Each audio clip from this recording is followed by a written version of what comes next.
a listener production. Hey, I'm Antoinette Lattouf. This is the Weekend Briefing, where we hit pause on the headlines and I get to pick the brains of someone smart, sharp and occasionally terrifying. This week I'm joined by Sarah Wilson, former wellness queen and creator of the I Quit Sugar empire. Yep, she was talking about quitting sugar way before your feed was filled with green smoothies, gut health products and life coaches called Brad. Before that, she edited Cosmopolitan magazine in its glittery heyday, but these days, her life is very different. Sarah sold her wellness business, she gave most of it away to charity, and she moved to Paris. Why? Because in her words, Australia doesn't really know what to do with women who have strong opinions, especially as they age. Now, in her 50s, she's pivoted from wellness to, well, collapse. Societal collapse. Her latest project is a series of essays on Substack, soon to be a book, that essentially argues the world's falling apart, let's stop pretending otherwise and start preparing. It's less manifest your dream life and more learn to build a fire and read the signs of civilizational decay. And later in the show, something slightly less apocalyptic, the weekend list. That's where producer Helen Smith and I offer totally unsolicited recommendations on what to read, watch, eat and do. It's like your favourite group chat with fewer emojis. But first, here's Sarah Wilson with some seriously thought-provoking stuff.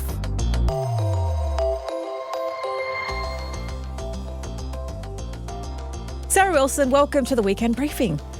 Look, I'm very, very glad to be here. Oh, that sounds heartfelt, so I'll take that. It doesn't sound like the usual. Thanks for having me, Antoinette. No. I've been following what you do here from a distance, from the other side of the world. So, watching the different guests that you have on. So it's nice to actually be here behind the mic. Well, it's nice to and have seeing you in person. Yes. Yeah. Well, it's nice to have you in Sydney from Paris, but we'll get to your life in France. I want to start with the sugar empire, the I Quit Sugar empire, because I'm keen to know how someone goes from making a best-selling, essentially wellness Bible to giving it away, stepping away from it and living off 5 pairs of underpants. I got down to 3 pairs, I think, right. if you read the Daily Mail and trust what they write. Negative. Yeah, I know, somebody does. Look, for me it was a logical progression. My entire career has been a bunch of kind of weird, anomalies and things that have surprised people. I worked in mainstream media for years and years for Murdoch Press as a restaurant reviewer. I shared a opinion column with Andrew Bolt for 5 years. I know. I didn't know that. I know. I've had a very dark past, but I think of myself, I was the token left-wing feminist voice, do you know what I mean? Yeah. In this space.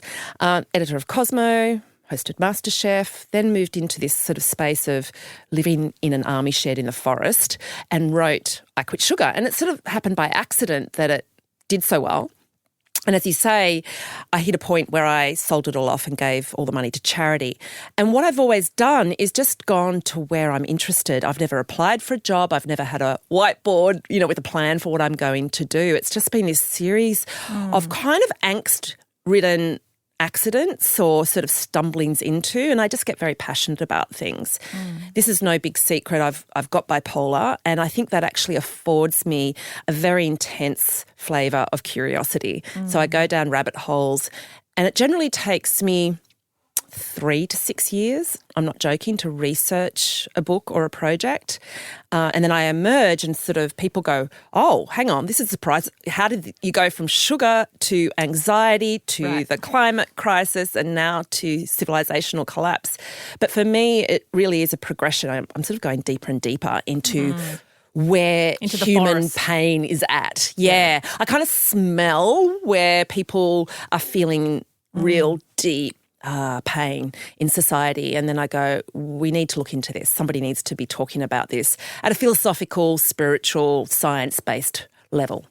We are going to go into the depths of collapse. But before that, I'm obviously seeing where wellness and food trends and diet culture is now and body fads compared to 2013, sort of at the peak of your movement. What do you see has changed? Yeah. I mean, I've written about this quite a lot, and I also studied feminism at university, but also in California under those big names that were analysing the way that body image was used in culture. And then I was obviously editor of Cosmopolitan. But I've witnessed sort of fashion fads, but also the way that women wear a crisis on their body, a social crisis on their body. So I guess back in 2011, 2012, I mean, it was very much about control. However, there was still quite an abundant vibe to the female form. It was kind of off the back of Cosmo, you know, that sort of fuller body vibe was becoming big. The Kardashians had emerged, right? So we had this acceptance, a sort of strange acceptance / obsession with big curves and big lips and big curls and all of this kind of thing. And this is something that does happen throughout history, right? So in times of austerity, the female form goes thin and very masculine and androgynous. So if you think of the 1920s during the austerity, well, between the wars, you know, you had the flapper era and women were fighting for the vote, and we moved into the Depression era and then World War II, and women started wearing pants, they were working in factories. But then post-war, time of opulence, governments were pumping money into the economies around the world. We had the 1950s big boobs, cinched waist, blonde hair look, and women were sent back to the suburbs to have children, and that maternal look was resurrected. Same thing happened in the 80s during the whole oil boom of the 80s, if you think of the Dallas look, you know. And we saw it again in that era because it was a time of opulence, at least in Australia, because we didn't go through that recession in 2008. But the rest of the world was also still going through an indulgent sense of consumerism. Now what I witness is absolute confusion. And if you just have a look at the fact that people still do have a fair whack of maybe not disposable income, but an expectation of certain standards. And I think people are feeling the pinch because that really intense, indulgent consumption is difficult to keep going here in Australia in particular. I think in Europe and the rest of the world, that pinch was felt some time back. But here in Australia, the cost of living crisis for a lot of people's playing out as a lot of those luxury items, the nails, the hair, the spray tans, are becoming quite difficult to maintain. So we're seeing two trends happening. And I know that you're active/not active, you pulse backwards and forwards on social media, but you would have noticed that there's the trad wife cottagecore look, right, which is all sort of pared back and glowy, dewy kind of thing, but also quite a skinny vibe. You know, we're seeing that swing. Flip side, we've got the Mar-a-Lago look, you know, sort of brash, blonde hair, big lips, all of that kind of thing. All the tech bros' wives kind of look like this. And it's the Trump sort of crass era look. So we've got these two trends happening, and I think it's going to take a while for it to settle, but it reflects the politics and the financial situation of the world at the moment. That was a long answer. It was a long answer, but a very good one. What about the wellness industry more specifically? Because do you think broader audiences are now more attuned to the fact that sometimes this whole wellness is just is an eating disorder packaged up as a smoothie? Yeah, thank goodness for that too. Yeah. I mean, I felt like at times I created a bit of a beast. So some of those names that now have been turned into Netflix series, Belle Gibson, for instance, she was a mega fan that used to come to all my things, and then she started blogging and she used to interact with my community in the early days. Jess Ainscough as well. She was another influencer in this space. Same thing. They were quite a bit younger than me. I guess the difference was that they hadn't studied journalism. They weren't trained journalists. They were really early influencers in this space. Australia was an early adopter in this wellness realm. So, at times I kind of think I did create a bit of a beast. But when I saw these young girls coming through the ranks and really spreading quite irresponsible messages, I kind of clamped down on moderation and just making sure that people understood that this is not about restrictive eating and all of that kind of thing. I mean, I'm very aware of the politics of the feminine body and eating disorders and all of that kind of thing. Your personal experience of having bulimia, also touting wellness, Was that a tricky tightrope to walk at times? Probably seems that way, but it wasn't personally, because my bulimia in my late teens, I didn't know it was even called bulimia. I didn't know what it was until I read an article about it in New Idea, and it was an article about Princess Di. This is how old I am, right? And it was had a little breakout box explaining what bulimia was. At the time for me, it was a way of managing my anxiety. It was not tied to body image, which is, it was obviously tied to the control of the female body as a way of feeling safe in the world. But yeah, I was aware of all of these things. I mean, as I say, my book was called I Quit Sugar. It was a bit of an accident that I started doing this. It was I Quit Sugar. I gave it a go. You know, I've done this research. You can try it for yourself. And it was very much about non-restrictive eating. So I was, and I tried to normalise abundant, healthy, joyful eating, But yeah, very aware of what then played out, including the kind of deep, dark tumble of the wellness industry into the conspiracy realm during COVID. I mean, that was the weirdest thing ever. Yeah. I can see how it happened. And in fact, I became sort of the talking head from my apartment, where I was locked up, like everybody else around the world. I became a talking head on that connection between the wellness realm and the conspiracy realm. Yeah, it's a strange horseshoe connection. Yeah, it's but it's sort of around, again, control issues. Yeah. It's around this idea that there are forces that are out to get us. And I think that a lot of people turn to this kind of intense obsession with their microbiome, you know what I mean, as a way to feel safe in the world. And as the world has got more and more precarious, people are gripping at whether it's, a perfect smoothie recipe, whether it's ice baths, whether it's, dieting, as I say, the female body in particular, but I think it's now carrying across to men as well, is a sort of a form on which we can play out our anxieties, and women can feel in control when they're controlling their bodies. So I understand all of that, but of course also these forums that the wellness industry was operating on were really intense, very well organised, and so you only had to have a Pete Evans dropping the seed in and off it would go, and this is something that Vivek Murthy, the Surgeon General in the US, wrote about. He wrote a book called Together, and it was about sort of what happens to us when we face threats, and he's obviously a medical expert, and so he comes at it from that lens. But what he observes, he sort of followed all the science on this, is that when we're under threat, humans will latch on to a tribe. And what we'll then do is create an enemy out there. And so in times of uncertainty, like during a pandemic, there's no one to blame, right? We gave it our best shot trying to blame who knows what. Yeah. Pharmaceuticals, government, all of the this, police, right? Yes. But that's exactly what we do. We create an enemy out there in order to strengthen our sense of the tribe.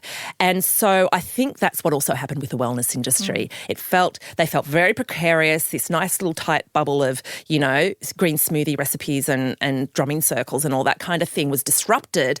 And so they then drilled down on the notion of an enemy because it actually made them feel safe.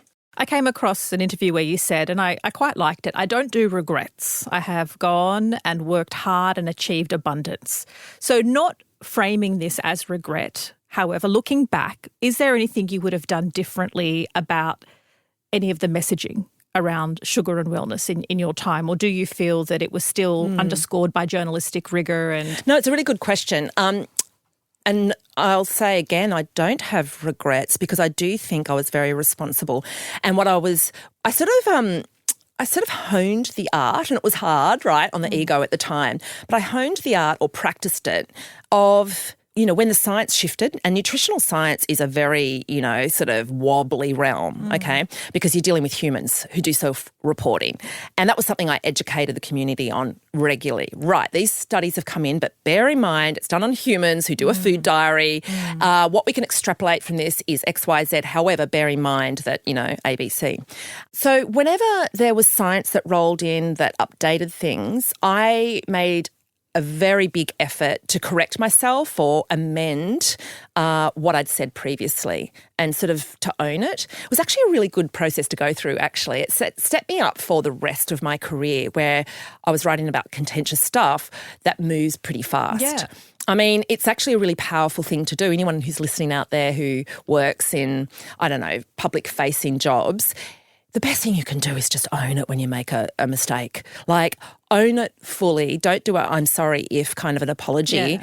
Own it, repair it, and, you know, move on with positivity and so on. So no, I don't have regrets. I've got things wrong over the years. Yeah, we all do. Yeah, and I've never ever purported to be a unflawed person. In fact, quite the opposite. I'm a highly flawed person. And you've shared a lot of your vulnerabilities and struggles. Yeah, and I guess it's because of my flaws that I've gone out and tried these different things.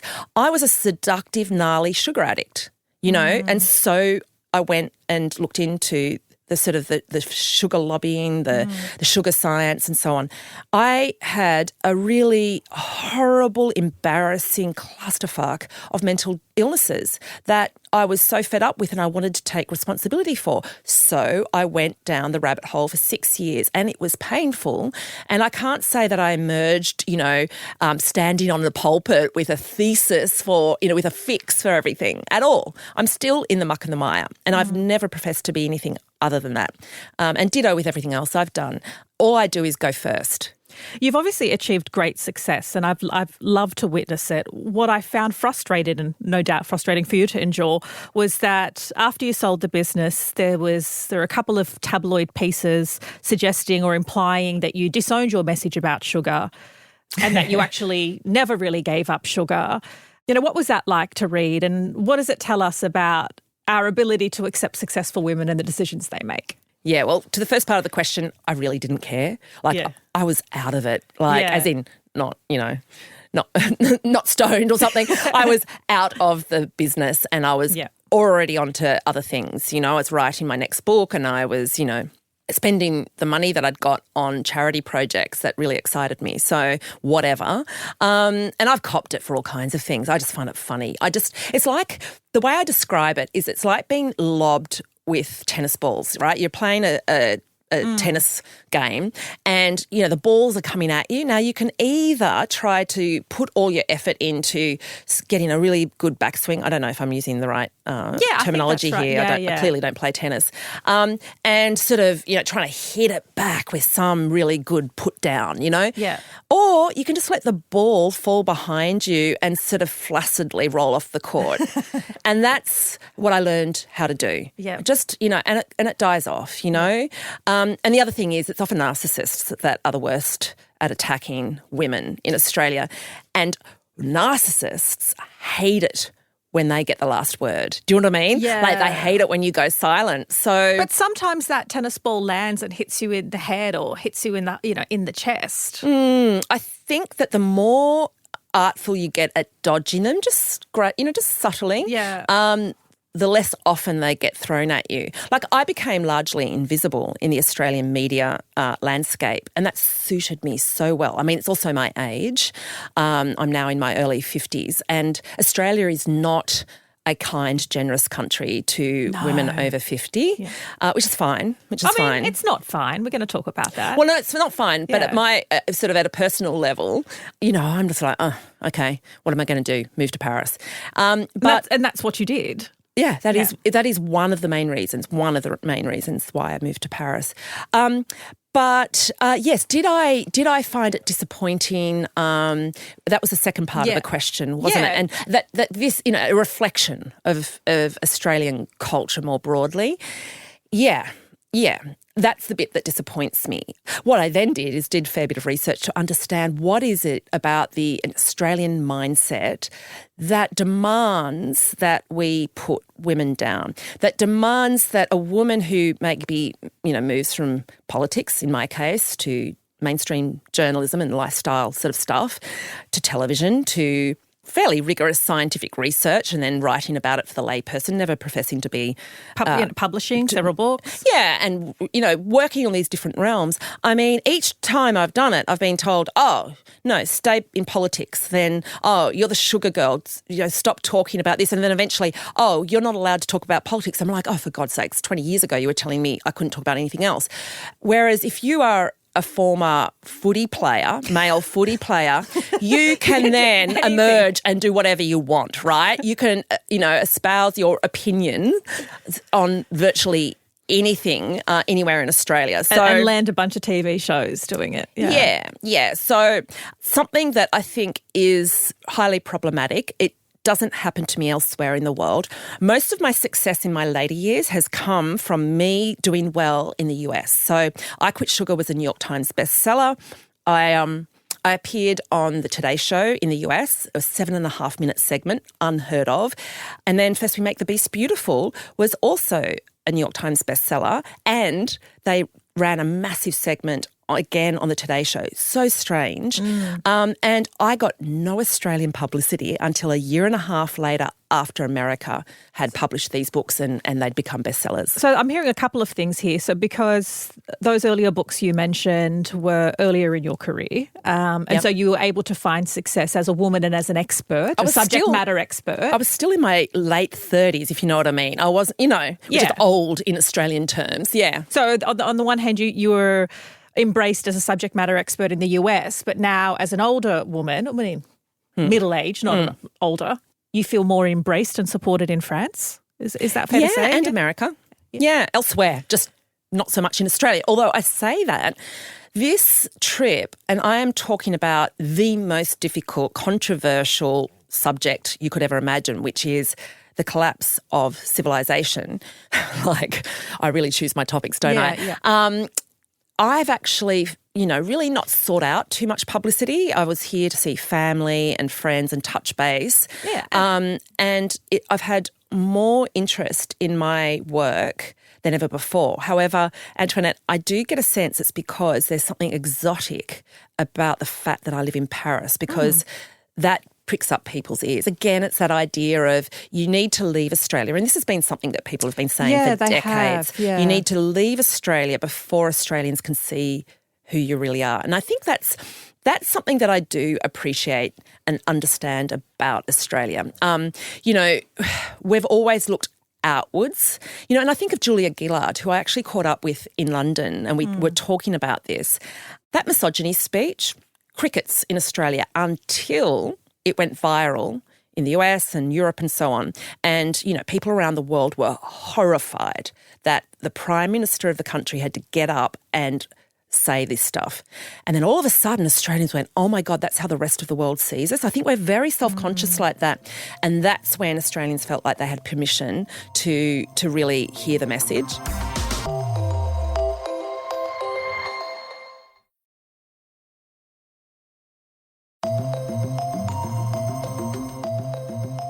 You've continued, though, to share your opinions on your very successful Substack, and you've taken a new journey or a new path for publishing, because you've done the traditional route with several books before, but you've written chapter by chapter and released it on your Substack, and now, again, Penguin US has come in. Yeah.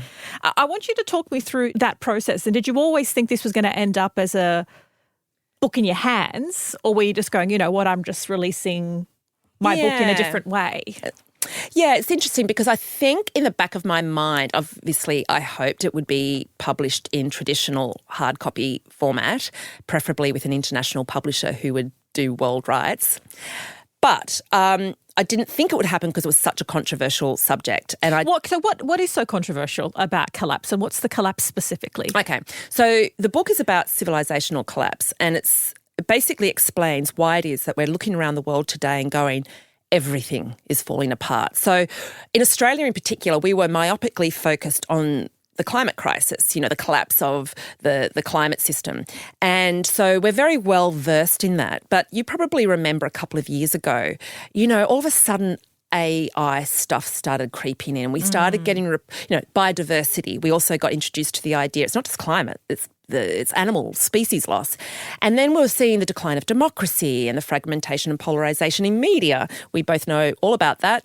And then we were witnessing nuclear threat dialing up. So the doomsday clock, which is sort of a gimmick, a concept that's been created by the Bulletin of Atomic Scientists, which has been monitoring nuclear threat, for decades.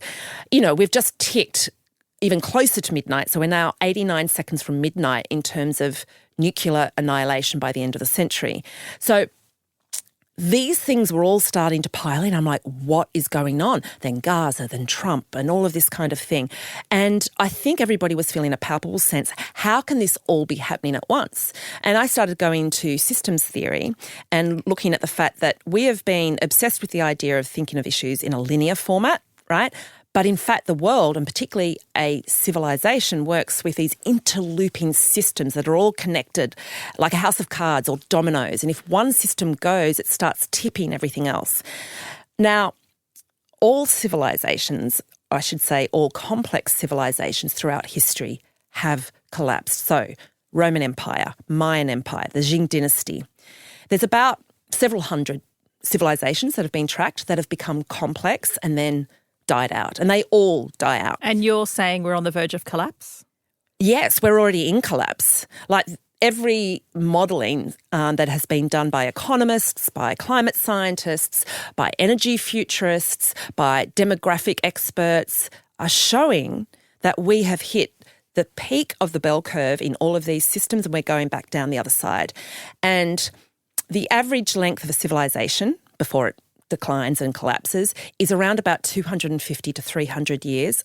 Our civilization, which is regarded as the post-industrial civilization, is 270 years old. So, you can make of that what you like. What do you make of it? Well, we're on track, right? We're fitting with the patterning. That's one way of, viewing it. But we also fit in all the descriptions of what actually happens in the final stages before, as a civilization hits the top of its bell curves and comes back down the other side. And, some of the qualities that all of these complex civilizations possessed was frivolity, narcissism, polarisation, fragmentation, decline in government systems that keep public order, decadence, and that is precisely where we are. And so this is not me just sort of making it up, and it's not a bunch of sort of doomsdayers and, working with a hunch. The modelling is all showing this. Now, people say to me, well, why isn't anyone talking about this? And what I say is, well, they are outside of Australia. So in France, the number one best-selling book 2 summers ago was a book on collapse. And there's a bunch of collapsologists, that's what it's called. Oh, they are? Okay. It's called collapsology in France. They do the morning television circuit talking about this stuff. And in Europe, when I just left, the European Commission has instructed all of the European nations to issue instructions to the 450 million residents of Europe, instructions for preparing a survival kit in the event of World War III. So this is real. This is what we're living through in Europe. And I come back to Australia and people look at me in shock when I tell them this. When I hear people say, we're on the verge of World War III, I'm like, come on. That line has been bandied around for decades since the late 40s. Well, it's only one of the threats as well. So I think a lot of people are saying, like, for instance, the Bulletin of Atomic Scientists have said that the nuclear risk is getting exceedingly, exceedingly real. Now, that's only one threat. And, of course, that threat is at the mercy of a whole range of other systems, like America, like the financial system, like there's a whole range of things that are tipping that nuclear threat to its edge. But I would say that AI singularity, which is now going to play out in 2027, way ahead of schedule. Well, what is that, sorry? So singularity is when AI reaches the same level of consciousness or surpasses human consciousness and essentially could take over the world. And so there's a sort of a team of the biggest thinkers in this space who put together a paper maybe 3 weeks ago, and it's sort of done the rounds. Their modelling shows that pretty accurately it'll be 2027. And it'll be an American team who makes it happen. And all bets are off once we hit that point because we're not in control of it. It's the billionaire set, the tech bros who have all kinds of emotional problems, no sense of empathy, no sense of what humanity should be about. They're in control of it. There are no checks and balances. So where are we in this collapse journey? Is it too late to repair? Are we in how best we survive? The latter. So the way I look at it is that we have been complexifying and complexifying. We've been in a more mindset for decades. Growth actually came to a standstill in about 1970, and we've been living off a debt system, a global debt system ever since. We've already hit peak oil. That occurred in 2023. Some say it was earlier, which basically means the cost of a barrel of oil and other fossil fuels is going to get so prohibitively expensive. It's not that we're going to run out of it. It's just that we're not going to be able to, the economy's not going to be able to afford it, which means that growth will come to a stop. I kind of think that this complexifying is now going to go back the other way, and we can call it collapse or decline. Another way of looking at it is a simplification. So we're going to have to go back to a much simpler life. And my thesis is that I think, so when I started talking about this, and I was writing the book in real time, as you said, as a serialization, issuing out a chapter at a time. And for anyone who wants to catch up, the first 3 chapters of the book are free. So you can go onto my Substack and check it out and see if you want to read the rest. And you can actually read the entire book before it comes out as a print book next year. But when I first started writing about it, people wrote into me and said, oh my God, I just feel relief, which is a bizarre reaction. But essentially... And not overwhelm or sadness. No, it was, I mean, there was that as well, Yeah. but they also felt relief. And essentially it was because I said, I have felt that this is not the way to live. Yeah. My children are feeling it. Our bodies are feeling it. The world, this cannot hold. Infinite growth on a finite planet, it's insanity. Yeah, the amount of people I speak to who just say, I just look around and This the world's does not on make fire. sense. This is Exactly. not good. Like Exactly. nothing is Who's gonna indicating stop it's this? good. Well, the gift is it's going to be stopped for us. Like, Because nobody in power is going to stop No it, one's and gonna nobody do who it. has the infinite resources has the desire to stop it either. So through that lens, we can witness what the tech bros are doing. We can witness what Trump and others, the right-wing, world is doing. It's a last grab because they know as well. They viscerally know what is going on. I encourage people who get a sense of what is actually going on in the world. And the reason why we feel relief, by the way, I should just finish that point, is because, psychologists call it cognitive dissonance, which is how we've been living for many decades now. Our entire, your generation, my generation, we're of a different generation. We've grown up with this sense like we're doing one thing, but we know this over here is the better thing to do. We're consuming. We're still buying plane flights. And yet we know the system, take away coffee cups, yes, that's right. So we're still doing this stuff, but we can't stop it because the system doesn't allow it. So when people go, oh my God, what you're saying actually finally stacks up, even though it's not what I want to hear, a congruency happens in our brains. And that is experienced as a profound sense of belonging and relief. We are finally meeting reality where it's at. We are joining nature where it's at. We're joining our own nature. And so when that happens, what I experienced myself as I was sort of exploring all of these cognitive things, but also the stark reality of the world. You're like, I need less underpants. Well, that's a very good example. But I've been like that all my life. I think I've kind of been clued into this for some reason for a while. But because I can't tolerate this kind of incongruence. But what happened was I felt relief. And then all of a sudden I realised, oh my God, we were just the adults who happened to be born in this particular era, and we are being called upon to rise and to rise into our best adult selves. Have a think of those parents in Gaza at the moment. Do you think they were given an instruction manual on how to be amazing bloody humans who are just persevering through the most inhumane, horrible circumstances? No. Humans have this capacity to step up, and that is what we're being asked to do. Now, at the moment, very few people are ready to do that without being shoved into it. But what I would argue is we are going to be pushed into it over coming years. And so my book is to try to equip people to not panic, but to instead be what I call islands of sanity. So be the island of sanity. Don't be a preacher. Just start living a more simplified life. start to learn survival skills, and I mean that seriously because that's what we're being instructed to do in Europe. I would also argue become less reliant on technology.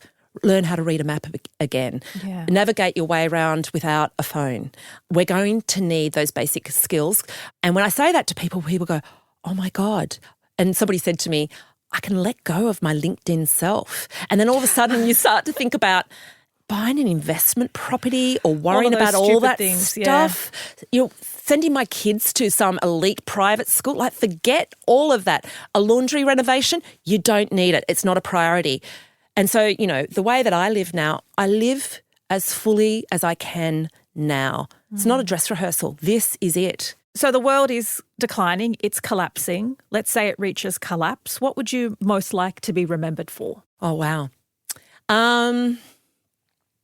Well, I can't say that I'm this yet, but I hope I become this. And I would like to be an island of sanity. I would like to be an elder that can provide leadership to vulnerable humans. That's what I would like to go down as. I would like to be the best version of myself, and I will continue to fight the climate fight. I will continue to fight humanitarian causes. Mostly, I will be spending the next, 40-odd years, I hope to live well into my 90s, essentially preserving as much of my sense and the collective sense of humanity as I can. That is our priority, because that is what the fascists that are out there, I mean, I can't believe I can actually use this term in 2025, but, it's real. They are fascists. That is what they're trying to do. They're trying to take away our sense of humanity. And that's how fascism has always worked. And so if you want to know what your main cause is right now, just preserve humanity and principles of humanity wherever you can, and democracy, because it's on the decline around the world. Sarah Wilson, thanks for joining us. Thank you. That was heavy, but hopefully everybody can take away something hopeful. I'm the happiest I've ever been, to be honest. So, yeah. I know you say collapse and decline and civilization, and you still got your dimpled smile as you're telling me. I feel my life is more meaningful than ever before. And it's that ease of acceptance. And it's that congruence. I feel like I belong in the world, and this is just a moment that we all need to rise to. So thank you for giving me the oxygen, the space to share all of this. Very welcome. Sarah Wilson, you can find her on Substack, and look out for her book, which is tentatively titled Collapse. It's our favourite time of the week because it is Weekend List, and that's where Helen Smith and I dish out unsolicited advice on what you should eat and consume and watch and do, because why not? Helen, what have you got? All right, my first recommendation is, and I want to know if you know what this is, Labubus. No idea. No? Is it a lolly? No. They're these fluffy little doll kind of creature monster things. No. All right. Well, okay. My recommendation this week for everyone is to check out Labubu. So they're these little doll collectible things. They can be dolls. They're big ones. There's small ones. There's keychain ones, which have been flaunted by celebs like Dua Lipa, Rihanna. Like, they're these little weird, they've been described as ugly cute dolls. For adults, that adults buy. Yes. Toys for adults that are not kinky. Yes. Okay. Like Gen Z millennials, everyone's buying them. Okay. They have reportedly added 1.6 billion to China's wealth. Oh my God. They've recently just boomed. They're huge. But they've also been getting a lot of backlash, right? Because they are collectibles, but they're those kind of collectibles that you don't know which one you're actually buying or you're getting. And we just did a deep dive on this yesterday. So Chris Burrow from The Briefing has unpacked the whole thing. And if you haven't listened to that, go back to that. We explain what they are, but they are just wild and everyone's obsessed. And why are you recommending it? Because I think it's so fascinating. Okay. They are these weird little ugly kind of dolls that I think they're cute. I like them. Okay. But people are lining up at 3 a.m. to get these dolls. They've actually been banned in the UK. Most stores in the UK have banned them from selling them because it's gone violent. Over these little dolls. So if you have not seen a photo of Labubu, which I'm sure you probably accidentally, unconsciously have, check out Labubus and check out the deep dive we did, because it's so and you strange. And you have a Labubu? No, I don't have a Labubu because I'm not lining up at 3 a.m. to get one. Okay. But they start at $30 for a little Labubu or a little keychain. Around $30. They're going for thousands. The rare ones are going for up to $10,000. Okay, they're ugly. I just had a quick Google and I'm trying to tell myself we listen but we don't judge. But You can judge. But all I'm doing is judging. Yeah, look, they're pretty weird, hey? But it's also crazy how something can take off, like these ugly keychain, weird-looking Doll things. monkey dolls. Yeah. And then there are fights over them. Oh, yeah, it's wild. So that's my recommendation. Check out the deep dive we did. Google it up, look on your phone, check out Labubus. Yeah. And let us know what you think. DM us at The Briefing Instagram. Okay. Well, if you're not fighting someone at a store or buying an ugly toy thing as an adult, I recommend subscribing to this new independent newsletter called Deepcut News. And it is from a couple of guys I know, Alex McKinnon and Anton Issa. They've both worked across media and politics and they've decided to go independent. Yes, I do realise that last week I recommended independent media analysis podcast Lamestream, but this week it's Deepcut News and you can subscribe on Substack. So just in like the first week, Helen, they've broken a story about why GetUp was so muted and absent in the recent election. I did see this floating around Instagram. They've also got an Instagram page you can follow as well. Yeah. And also why its First Nations CEO quietly exited the organisation just before the election. And there's also some really excellent analysis on why exactly, like what exactly happened to the Greens this election. Like some analysis I haven't seen from other outlets about obviously the demise of Adam Bandt, its leader. There have been some really kind of two-dimensional takes like, oh, it was Abby Chatfield's fault or it's because of their stance on Gaza. And he does, a much thorough analysis of what happened. And he's also a former Green staffer. And so anyway, I highly recommend it because just in 1 week, they've done some great analysis and broken this story. It's called Deepcut News and you can subscribe on Substack or check them out on Instagram. Yeah, no, I've seen their stuff going around on Instagram and it's super interesting and I definitely recommend that one too. My next recommendation is Lab Muffin Beauty Science or Michelle. Now, you've recently sat down with Michelle and we do have her interview coming soon. Yep. But if you haven't heard of Lab Muffin Beauty Science, you're probably hiding under a rock because she has nearly 712,000 subscribers on YouTube. And then on Instagram, she's got nearly 630,000 followers. So this is wild. Yes. And she's a chemist.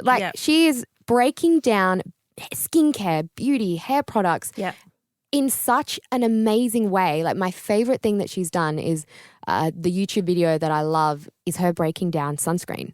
So she explains how sunscreen actually works and she debunks and she looks at all the misinformation that we see online and she does such a good job of breaking it all down and keeping it simple. And it's like, actually, you can use this on your hair or this skincare might not be for you or this drugstore or something you get from Chemist Warehouse is fine. Yeah. So she's really good. She's really awesome. Really worth checking out. And she's just a much needed science communicator in a world of people online talking crap who have no credentials. Yes. And who, especially in this wellness kind of time that we're in with like beauty and wellness and you can see something and you're like, is that true? Or should I know you guys spoke about influencers that's going to come up and it's like, who do you trust online? Yeah. So definitely recommend checking her out and keep your eye out for the full chat that's going to be coming. Great. And my next recommendation, I know you don't read books, but you listen to them, but I am a big book fan. And at the moment in Sydney is the Sydney Writers' Festival. So if you are in Sydney, I do recommend going and checking it out. But there are writers' festivals all over capital cities across the country and in towns. I often go and, get invited either to attend or to speak. And, they can be in the tiniest of towns, but they often get really interesting overseas authors or even local authors that you didn't know lived amongst you. So I would just Google Writers' Festival near me. That's a good idea. And I think it's a good place for connection. Like they have interesting cultural events, even if you're not a massive book nerd. And it's often the cost of going to the cinemas, which is really not cheap at the moment. Yeah. So check out Sydney Writers' Festival if you are in Sydney or just Google Writers' Festival near me because I always think you should, support the arts and also get out of your comfort comfort zone. But that is it for this week. Thanks as always for hanging out with me. It is a pleasure to keep you company and to also be able to pick someone's brain for you every week. And I hope I do it justice. So that's why I do want your feedback. I want to know what you thought about this fascinating chat with Sarah Wilson. I know it was at times heavy and there wasn't always a huge amount of hope to cling on to, more about preparation and acceptance, but certainly food for thought. So give us a review, and if you're feeling generous, you can rate and review every episode. The team will be back on Monday with the headlines and a fascinating deep dive. I will catch you next week, and you look after one another.